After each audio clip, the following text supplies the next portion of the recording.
One day, in the quiet countryside of Scotland, a young boy was playing near a swamp when he suddenly lost his footing and fell into the thick, muddy water.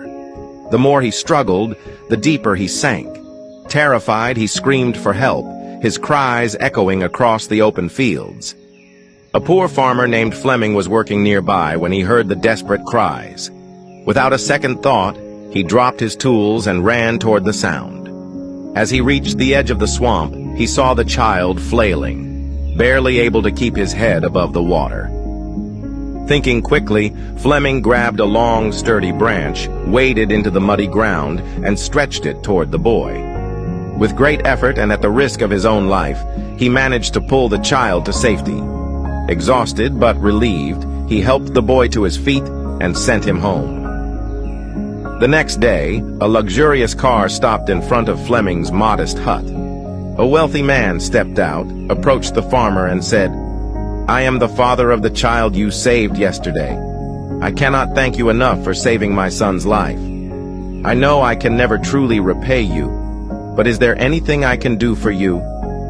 The farmer, touched by the man's gratitude, replied, "I appreciate your kindness, but I cannot accept money for something I did out of humanity." At that moment, the farmer's young son appeared at the door of the hut. Seeing the boy and noticing the humble conditions in which the farmer lived, the wealthy man had an idea. He said, "If you won't accept money, then let me offer something else. Let me take responsibility for your son's education." The farmer hesitated for a moment. Sending his son to a prestigious institution was beyond his wildest dreams, but realizing the incredible opportunity before him, he nodded in agreement. Thanks to the sponsorship, young Alexander Fleming was admitted to the finest schools, where he excelled in his studies.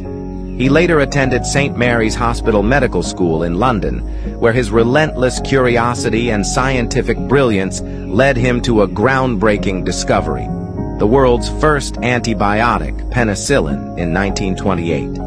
This miraculous drug would go on to save millions of lives.